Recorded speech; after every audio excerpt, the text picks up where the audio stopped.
Amen. Je me porte bien aussi. Je suis content d'être là ce matin pour le sabbat, comme tous les sabbats. On est très content de se retrouver dans la maison du Seigneur, partager, échanger, chanter, prier et prendre plaisir. Dire bonjour aux frères et sœurs. C'est vrai qu'on ne se rend pas beaucoup visite. Ce serait bien qu'on se rende souvent un peu visite pour échanger un peu plus au sujet de la parole de Dieu, mais aussi au sujet de nos propres vies. Discuter ensemble et voir parfois ce que les frères et sœurs vivent au quotidien, parce que parfois on peut donner des conseils qui peuvent être intéressants. Parfois on peut aider j'ai envie de dire, à pacifier même aussi, parce que souvent on a des difficultés entre frères et sœurs. Et je crois que Dieu a voulu que nous puissions faire communauté, justement, pour pouvoir s'entraider, pour pouvoir grandir ensemble. Ceux qui ont suivi l'actualité sportive de cette semaine, il y a eu un grand conflit au Cameroun. Ça, je suis camerounais, Vous ne savez pas? Il y a eu une altercation entre le président de la fédération de football du Cameroun. Ceux qui sont un peu sur Internet ont dû voir une vidéo passer comme ça, où le président de la fédération dit « C'est moi le patron ici ».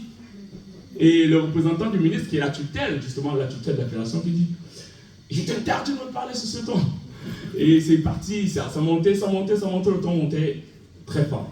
Vous savez, pour ceux qui ne savent pas, dans le foot, il y a les fédérations qui s'occupent vraiment du championnat, de la coupe, de l'équipe qui représente le pays dans les grandes compétitions, la Coupe du Monde, la Coupe d'Afrique en l'occurrence. Et là, ils préparent la Coupe du Monde. Sauf que le ministère s'occupe de financer les fédérations, donc donne un peu de l'argent du contribuable pour que la fédération puisse tourner. Et l'État laisse la gestion administrative et sportive à ces associations-là. Alors au Cameroun, ça ne s'est pas bien passé. Parce que le ministre a nommé le staff qui va diriger l'équipe à la Coupe du Monde. Et le président n'était pas d'accord. Le président de l'association n'était pas d'accord. Il dit c'est à moi de le faire, ce truc-là. Donc le ton est monté, il peut se retrouver à la télévision. Et puis finalement, les deux parties sont allées voir le président pour une certaine médiation. Je fais court, l'histoire est beaucoup plus complexe que ça. Ce qui m'intéresse, c'est qu'il y a eu quelqu'un à la fin, le médiateur, qui a joué le rôle de médiateur, et c'est le président de la République qui a dit « Ok, on va aller vers une solution hybride. » C'est-à-dire qu'on va prendre une partie du staff que le ministère a choisi et une partie du staff que la fédération a choisi. Et ainsi, c'était ça l'issue en fait du problème. Donc ça s'est apaisé. Parfois, dans la vie, les solutions hybrides ne sont pas toujours les plus intéressantes. Parce que là, ok, on ne sait pas si ça va aller bien jusqu'au bout. Mais ce que je veux mettre en lumière, c'est la solution hybride. Parfois, ce n'est pas la meilleure solution. Parce que quand on choisit un peu à gauche et un peu à droite, on peut se trouver avec un mélange qui n'est pas forcément bien pour la suite des choses. Et il y a une histoire dans la Bible qui se trouve dans le livre de 1 roi, au chapitre 3, et verset 16. C'est une belle histoire que moi j'aime beaucoup. On a deux prostituées qui viennent devant un roi parce qu'elles ont un problème. Alors, je vous propose d'ouvrir le texte. Et l'une des femmes dit « Pardon, mon Seigneur, cette femme et moi, nous habitons dans la même maison et j'ai accouché près d'elle dans la maison. Or, le 3e jour après mon accouchement, cette femme a aussi accouché. Nous étions ensemble. Personne d'autre n'était avec nous dans la maison. Il n'y avait que nous deux dans la maison. » Verset 19. Le fils de cette femme est mort pendant la nuit parce qu'elle s'était couchée sur lui. Elle s'est levée au milieu de la nuit.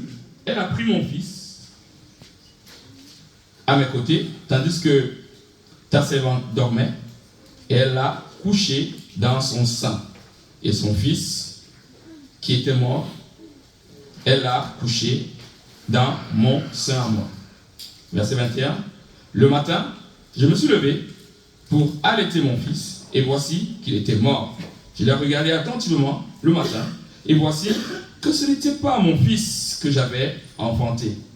L'autre femme dit, au contraire, c'est mon fils qui est vivant, et c'est ton fils qui est mort. Mais la première répliqua, nullement, c'est ton fils qui est mort, et c'est mon fils qui est vivant. Ça rappelle un peu l'histoire. C'est moi le patron, c'est moi qui ai raison. Chacun a raison devant le médiateur. Qu'est-ce que le médiateur va faire? Il va ordonner de ramener une épée, parce qu'il va proposer une solution hybride. Chacun va prendre une partie et comme ça c'est terminé. Et quand il prend l'épée, il veut couper l'enfant en deux. Une des dames dit, non, je préfère que tu donnes le fils à l'autre, puisqu'elle dit que c'est son fils. Voilà, je préfère moi laisser et que l'enfant puisse vivre. Voilà une situation dans laquelle la solution hybride ne peut pas aider. Parce que si on va diviser l'enfant, tout le monde perd. Et quelque part, la vie humaine même disparaît. La Bible raconte l'histoire de l'humanité et l'histoire d'un médiateur face à cette humanité-là. Quand Dieu crée le monde, il y a Adam, il y a Ève, et puis tout se passe bien.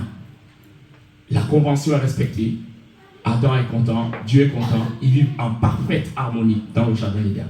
Mais il se passe quelque chose. Il y a Satan qui va rentrer, il va corrompre l'humanité.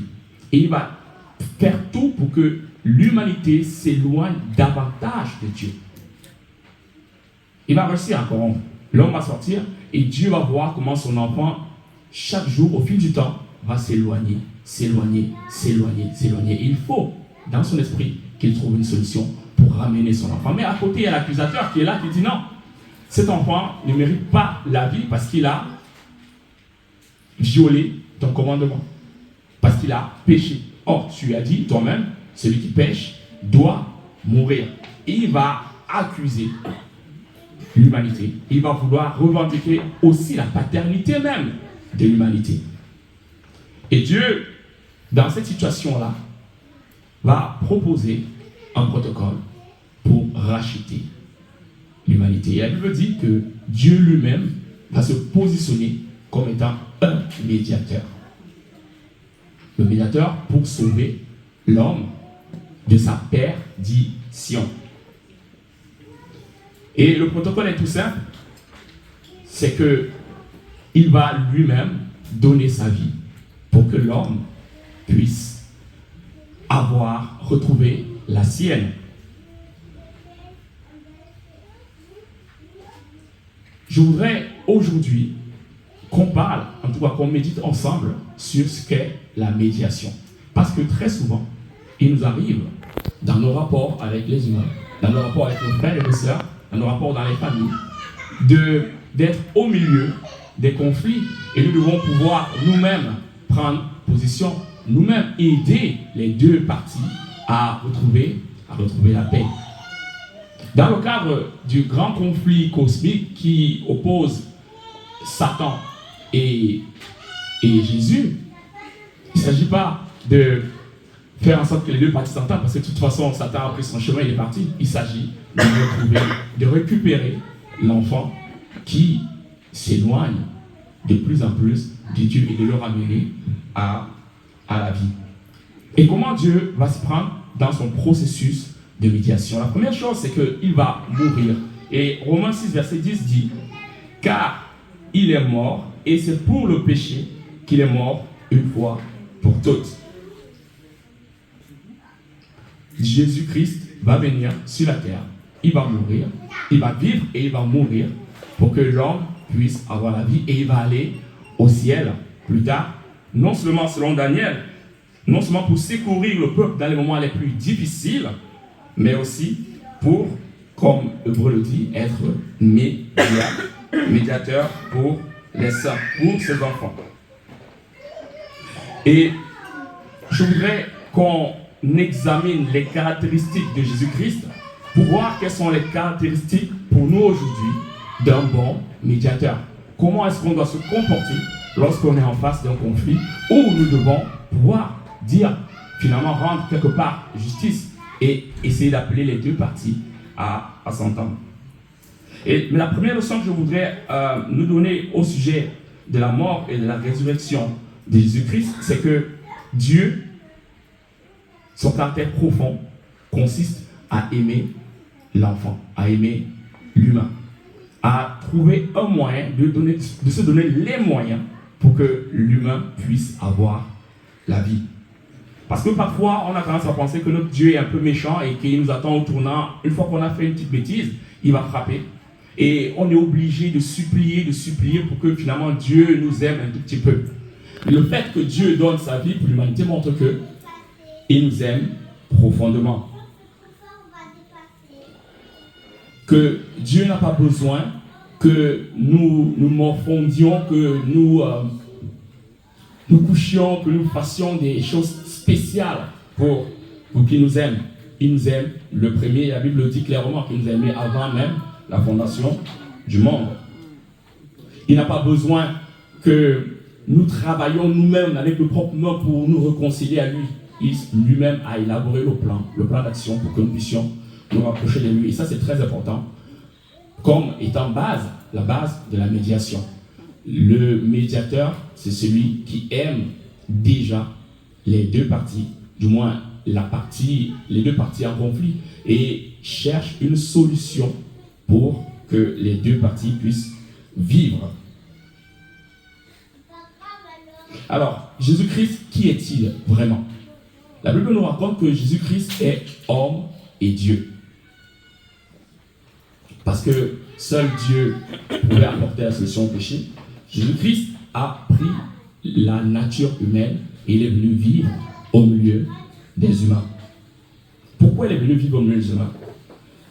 À la base, quand on lit l'Ancien Testament, on voit que le protocole du sanctuaire a été mis en place. Et il a été mis en place au sorti de l'esclavage, au moment où les enfants d'Israël sortaient d'Égypte. Et Dieu va vouloir avoir une communion, une communication avec chacun de ses enfants. Il va dire, je veux être auprès de vous. Mais les enfants d'Israël vont dire, s'il te plaît, parle avec Moïse, et Moïse va nous expliquer comment nous devons vivre avec toi. Et ok, Dieu va essayer de suivre le processus, sauf que les enfants d'Israël ne vont pas forcément écouter les prophètes, les Moïse, et tout ce que Dieu a mis en place. Et Dieu dit dans Hébreu, il commence à dire, mais Hébreu le reprend très bien, Hébreu 8, verset 10, il dit, mais voici l'alliance que je ferai désormais avec vous. Après ces jours-là, je mettrai mes lois dans vos cœurs, dans leur esprit, je les écrirai dans leur cœur, et je serai votre Dieu, et vous serez mon peuple. Dieu va prendre les choses en main, il va vouloir leur montrer à chaque enfant qui est-il vraiment, et c'est dans ce cadre-là qu'il va vouloir vivre sur terre avec les humains, pour leur montrer quel est le caractère de Dieu, et qu'est-ce que Dieu attend de chacun d'entre nous. Il va prendre la chair humaine, il va venir dans notre contexte pour nous servir d'exemple. Et c'est ça le sens du mot Emmanuel. Il va vouloir qu'on copie sa façon de vivre, sa façon de vivre. Et c'est ainsi qu'il va réaliser cette alliance dans nos vies. Il y a là un enseignement pour nous. Lorsque nous rentrons en contact avec Dieu, le but, avec Jésus-Christ, le but c'est que Dieu habite en chacun d'entre nous et que nous ressemblions davantage à Jésus-Christ. Amen. Le Dieu qui habite en la personne de Jésus-Christ va également habiter en chacun d'entre nous. Du coup, nous devenons à notre tour des Emmanuel dans cette terre, ceux qui reflètent le caractère de Christ auprès des autres. Et c'est pour ça que Paul peut dire, ce n'est plus moi qui vis, mais c'est Christ qui vit en moi. De sorte que dans chacune de mes actions, on puisse voir la main de Dieu et que les humains puissent établir une certaine confiance en nous et pourront nous parler de leurs difficultés et nous pourrons leur apporter la lumière qui nous a été donnée par Dieu. Il ne va pas s'arrêter là, il va aller dans le ciel après sa mort pour sauver, préparer une place pour les humains. Et quand il part, le jour où il part, il dit, je m'en vais vous préparer une place dans le ciel. Concrètement, je m'en vais discuter avec mon Père, je m'en vais présenter à mon Père le sacrifice que j'ai accompli pour que chacun d'entre vous puisse avoir la vie. Et je m'arrête là pour parler de la médiation.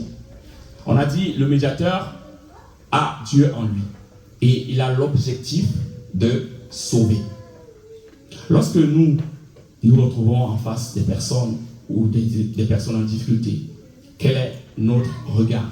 Quelle est notre intention de base? Est-ce que nous sommes là pour amplifier la situation ou nous sommes là pour montrer le caractère de Dieu qui est en nous et sauver finalement les personnes en difficulté? Lorsque Jésus va arriver au ciel, il va commencer par dire à Satan, qui est l'accusateur, que sa place n'est plus dans le ciel. Apocalypse 12, versets 7 et 8 dit: il y eut guerre dans le ciel. Michel et ses anges combattirent contre le dragon, et le dragon et ses anges combattirent. Mais ils ne furent pas les plus forts, et leur place ne fut plus trouvée dans le ciel. Satan a été vaincu. Pourquoi? Parce que Jésus, innocent, Jésus qui n'a fait aucun mal, est mort. Il va dans le ciel, il dit: moi je n'ai rien fait, je suis mort, mais je suis mort pour ces personnes qui ont tout fait pour mourir, et je réclame leur vie désormais. C'est intéressant de voir que le médiateur a été capable même de mettre sa vie en danger pour les personnes qu'il voulait sauver.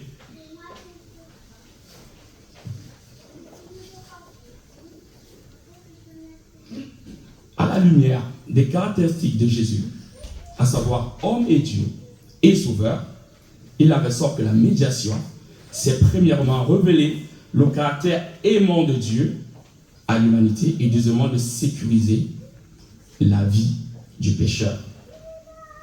La médiation est un mouvement de Dieu vers l'homme et non l'inverse. La médiation, c'est la révélation de Dieu et la rédemption de Dieu.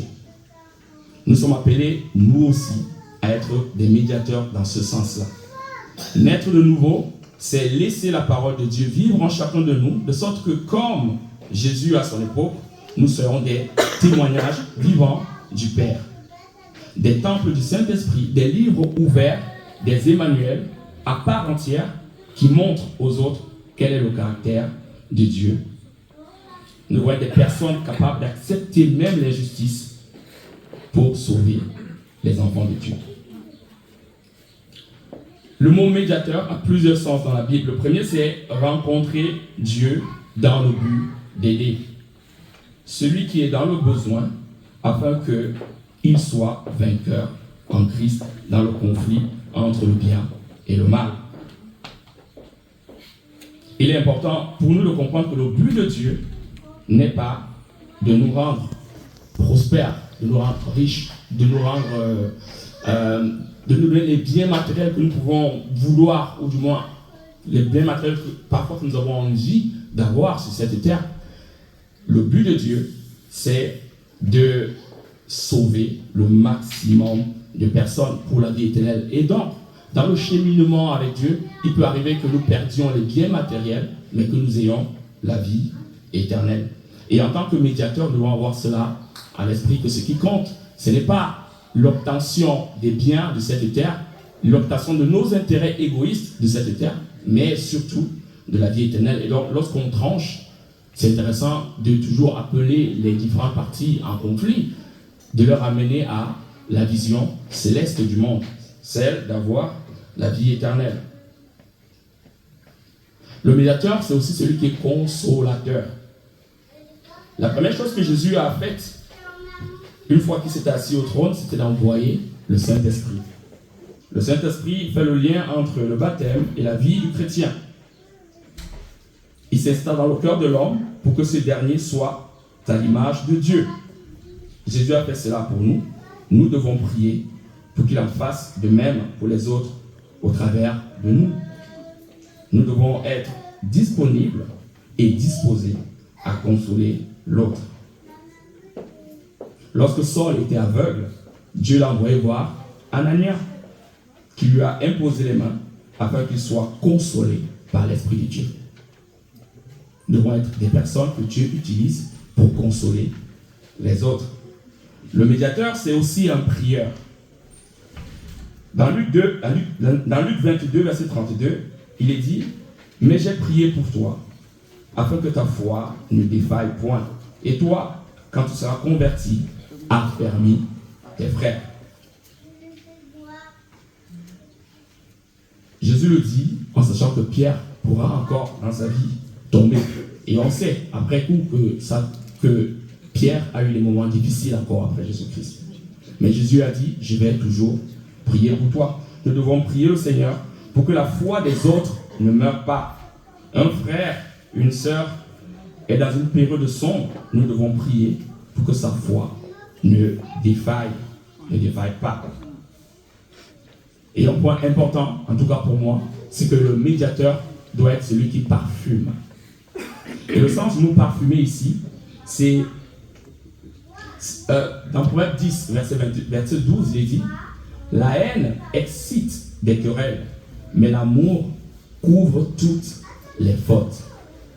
Lorsqu'on prie, lorsqu'on chante, lorsqu'on prêche, lorsqu'on fait du bien, nos actions sont parfois entachées de beaucoup de péchés. Parce que les humains sont imparfaits par nature. Elles sentent mauvais.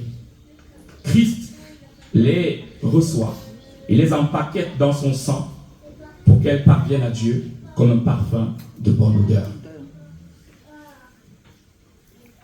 Comment sommes-nous lorsqu'on voit une mauvaise action face à nous? Comment sommes-nous lorsqu'on voit un frère qui dérape un tout petit peu? Est-ce qu'on est juge ou est-ce qu'on est celui qui essaye de couvrir la faute? Non pas de dire « ouais, est-ce que tu as fait bien ?» C'est pas ça le sens de couvrir la faute. Le sens de couvrir la faute, c'est de ne pas exposer davantage le frère. De faire en sorte que le frère retrouve le bon chemin. Et parfois, ça nécessite de se taire juste et de donner derrière, d'appeler le frère derrière, et de dire mon frère, voici le véritable chemin que tu dois suivre. Viens, on va prier ensemble pour que tu retrouves le bon chemin et que tu grandisses. Qui sommes-nous lorsque nous sommes en face de mauvaises actions des frères et des sœurs? Est-ce que nous sommes amplificateurs ou alors nous sommes peut-être parfumeurs? Le Seigneur nous propose d'être parfumeurs comme lui, il est parfumeur.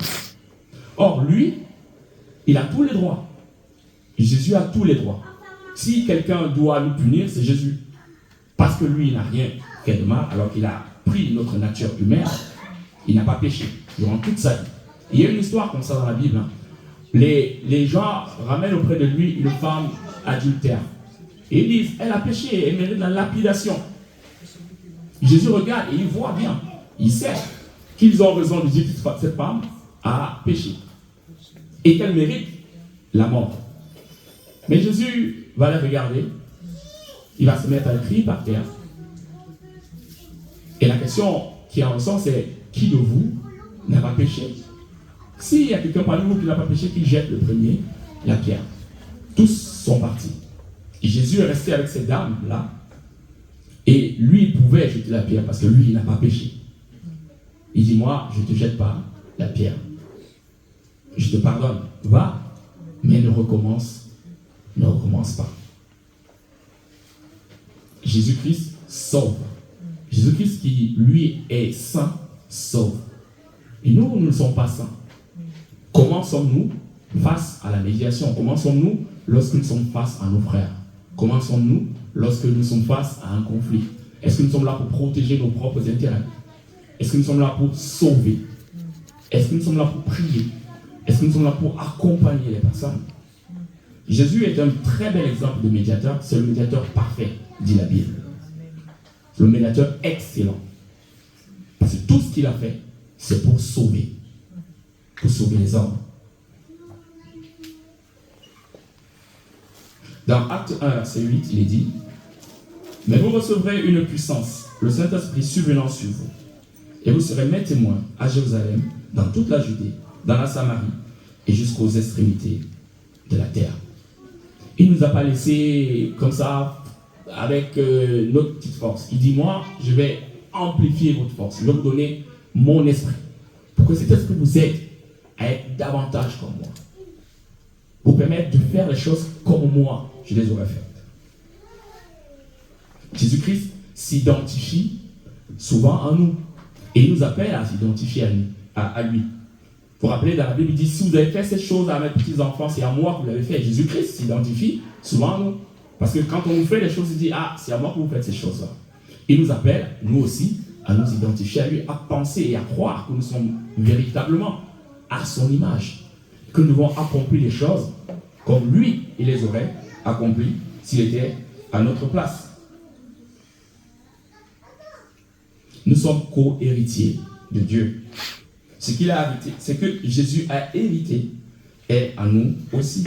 Nous pouvons aller vers lui avec assurance, puisque nous sommes ses frères, pour lui demander la force, l'intelligence qu'il a accordée à Salomon pour être des meilleurs médiateurs.